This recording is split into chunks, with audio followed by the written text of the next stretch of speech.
আসসালামু আলাইকুম দর্শক, আমি সুমি। আমার চ্যানেল শখের লাইফস্টাইলে আরও একবার আপনাদের সবাইকে স্বাগত জানাই। কাছে কিংবা দূরে, দেশ কিংবা দেশের বাইরে, যে যেখান থেকে আমার এই ছোট্ট ভিডিওটি দেখছেন, আশা রাখছি আল্লাহর অশেষ রহমতে ভালো আছেন, সুস্থ আছেন। আলহামদুলিল্লাহ, আমরাও ভালো আছি। তো দর্শক, দেখতে পাচ্ছেন, এটা হলো আমার রান্নাঘরের আলমারি, যেটাতে আমি সব জিনিসগুলো গুছিয়ে রাখি। এই যে দেখুন, সব কিছু বের করে নিয়েছি। আজকে এটা ভালোভাবে ক্লিন করে গুছিয়ে নেব। আসলে এই আলমারিতে আমার যত জিনিস আছে, প্রত্যেকটা জিনিস একেবারে এলোমেলো করে রেখে দিয়েছি। আর এর কারণ, যখন গেস্ট আসে কখন কোনটা বের করি ঠিকই থাকে না, এই জন্য অনেক এলোমেলো। তা আজ ভাবলাম সকাল সকাল আগে আমি আমার আলমারিটা গুছিয়ে নেব। তো এই যে ডিনার সেটটা দেখতে পাচ্ছেন, এই ডিনার সেটটা কিন্তু প্রতিদিন আমি ব্যবহার করি। আর এটার যে কাপ প্লেট এগুলো থাকে আমার রান্নাঘরে, যে একটা স্মার্ট অর্গানাইজার তৈরি করেছি সেইখানে। কিন্তু কিছুদিন হলো একটু সমস্যা হচ্ছে। সেটা হলো, এগুলোতে একটু একটু তেল চিটা লেগে যাচ্ছে। কারণ সব বাসন তো আর একবারে ইউজ করা হয় না। তাই চিন্তা করলাম ওখান থেকে নামিয়ে ওয়াশ করে আলমিরাতে রেখে দিব। আর আলমিরাতে থাকলে তেল চিটচিটে ভাবও আসবে না, ধুলাবালিও পড়বে না অতটা। তাই সব বাসন পেয়ালা বের করে নিলাম। আসলে এই প্রত্যেকটা জিনিস আমার খুব কষ্টে ধীরে ধীরে তৈরি করা। আর এক একটা জিনিসের পিছে আছে এক একটা কাহিনী, এক একটা গল্প। তো এই জিনিসগুলো আমি কিন্তু সন্তানের মতোই যত্ন করে ব্যবহার করি, যাতে আমার আঘাত লাগলেও আমার এই জিনিসগুলো কোনো আঘাত না লাগে। আর ঠিক সেইভাবেই পরিপাটি করে গুছিয়ে রাখারও চেষ্টা করি। গৃহিণী জীবনে কত কিছুই যে স্যাক্রিফাইস করেছি এই সব জিনিসের জন্য, এখনও মনে পড়ে। দেখা গেছে আপনাদের ভাইয়া যখন ড্রেস কেনার জন্য বা কোনো প্রয়োজনীয় আমার কোনো কিছু শখের কিছু কেনার জন্য দিয়েছে, আমি সেই জিনিসটা না কিনে এই রকম বাসন পেয়ালা কিনতাম। আমার খুবই ভালো লাগতো সংসারের জন্য জিনিস কিনতে। আর আমরা গৃহিণীরা তো জানি, হাজব্যান্ডরা কিন্তু এত বাসন পেয়ালা কেনার জন্য টাকা দিতে চান না, বলে দরকার কি। কিন্তু ওই যে আমার শখ, তাই নিজের শখ, ওই দেখা যেত কাপড় চোপড় বা কসমেটিক কিছু কম কিনে এখানে ইনভেস্ট করে দিতাম আর এগুলো কিনে নিতাম। তা আমার ইয়েলো কালার এই যে ডিনার সেটটা, এটাকেও নামিয়ে নিলাম।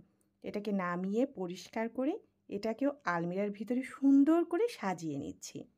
আর এই প্রত্যেকটা জিনিস সাজিয়ে গুছিয়ে রাখলে দেখতেও সুন্দর লাগে, জিনিসগুলোও কিন্তু ভালো থাকে। আর এই কাজগুলো কিন্তু করতে খুব বেশি যে সময় লাগে তাও কিন্তু না। হ্যাঁ, ধৈর্যের ব্যাপার অবশ্যই, কারণ ধৈর্য ধরে ধীরে ধীরে এই কাজগুলো গুছিয়ে নিতে হয়। এই যে দেখুন কত সুন্দর করে সাজিয়ে নিয়েছি, এখন নিজেরই দেখতে ভীষণ ভালো লাগছে। এই উপরের তাকে রাখলাম ইয়েলো কালারের ডিনার সেটটা, আর নিচেরটাতে রাখলাম এই সাদাটা। আর সাদাটার পাশে যে বাটিগুলো প্রতিনিয়ত ব্যবহার করা হয় সার্ভিং বোল হিসাবে, সেগুলো রেখে দিলাম। আর এখন আমার ননস্টিকের যে হাঁড়িগুলো বা কড়াইগুলো আছে সেগুলোকেও গুছিয়ে নেব। আর দৈনন্দিন ব্যবহারের কড়াইগুলো, সেগুলো আছে ক্যাবিনেটের নিচে, ওগুলোও আরও একদিন পরিষ্কার করে গোছাবো, অবশ্যই আপনাদের সাথে শেয়ার করব। তো এখানে দেখতেই পাচ্ছেন এই যে হাঁড়িগুলো, এই হাঁড়িগুলো কিন্তু আপনারা প্রায়ই আমার ভিডিওতে দেখে থাকেন, আমি এগুলোতেই রান্না করে থাকি। তো এগুলো খুব সুন্দর করে পার্ট বাই পার্ট গুছিয়ে নিচ্ছি। তো ভিডিওর এ পর্যায়ে আমার প্রিয় আপু ভাইয়া ও সম্মানিত দর্শক, যারা আমার ভিডিওটি দেখছেন, প্লিজ একটি লাইক দিয়ে দিবেন। আর যারা এই কাজটি অলরেডি করে নিয়েছেন, আপনাদের সবাইকে জানাই অসংখ্য ধন্যবাদ। তা এখন একটার পর একটা গুছিয়ে রাখছি। দেখতেই পাচ্ছেন, আমার কিন্তু ননস্টিকের হাঁড়ির খুব শখ ছিল, কিন্তু ইদানিং একটু বন্ধ করে দিয়েছি, কারণ দেখি বেশিরভাগগুলো নষ্ট হয়ে যায় আর স্বাস্থ্যের জন্য ক্ষতিকর। এই জন্য চেষ্টা করছি সিলভারের বা এমনি যেগুলো স্টিলের সেগুলো ব্যবহার করার। তো এখানে কিছু এই যে কিয়াম, তারপরে টপার, এগুলোরও কিন্তু আমি কিনেছি। তো সেগুলো গুছিয়ে রেখে দিচ্ছি। এগুলো কিন্তু খুব ভালো এবং হ্যাভি, রান্না করেও কিন্তু খুব আরাম, কারণ এখানে খাবারগুলো পোড়া লেগে যায় না, তলায় ধরে যায় না। তো ঠিক সেইভাবেই গুছিয়ে রাখছি।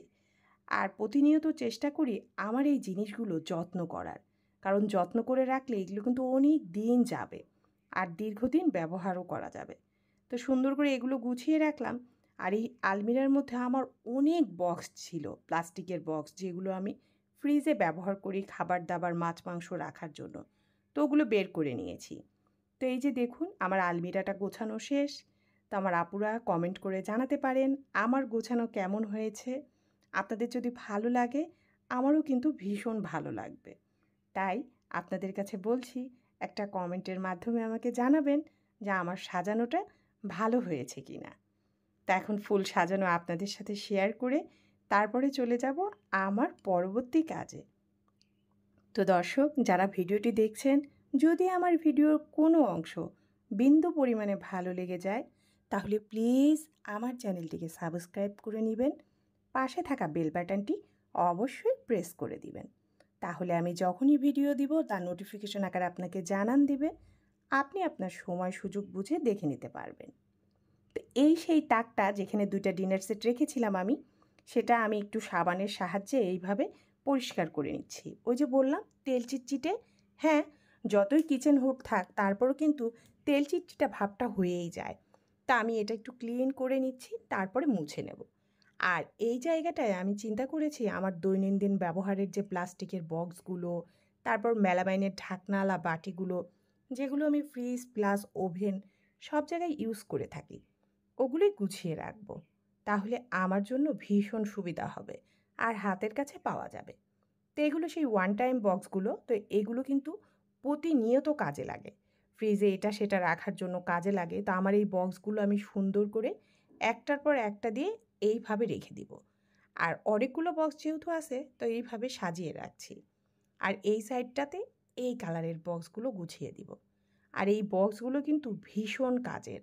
আপনি একটা বক্স কিনলে দেখবেন অনেক দিন ব্যবহার করতে পারছেন। আর ফ্রিজে রাখার সুবিধা, একটা খাবারের গন্ধ আরেকটা খাবারে যায় না, আর খাবার কিন্তু একদম ফ্রেশ থাকে। তো এই যে দেখুন এটা সাজানো শেষ। এখন আমি আমার যে মেলামাইনের বাটিগুলো আছে ওগুলোও রেখে দেব, কারণ এগুলো আমি ফ্রিজে খাবার রাখি প্লাস এগুলোতে আমি ওভেনেও গরম করতে দিই। তো এই যে বাটিগুলো সাজিয়ে নিচ্ছি। তা আসলে সাজানোর পর এত ভালো লেগেছে দেখতে কি আর বলবো। একটু পরিশ্রম করে সাজিয়ে গুছিয়ে রাখলে সংসারটা মনের মতো হয়ে যায়। তা এতক্ষণ যারা ধৈর্য ধরে কষ্ট করে আমার এই ভিডিওটি দেখেছেন আপনাদের সবাইকে জানাই অসংখ্য ধন্যবাদ। তা আপনারা সবাই ভালো থাকবেন, সুস্থ থাকবেন। আমি সুমি এখন বিদায় নিয়ে নিচ্ছি। আল্লাহ হাফেজ। আসসালামু আলাইকুম।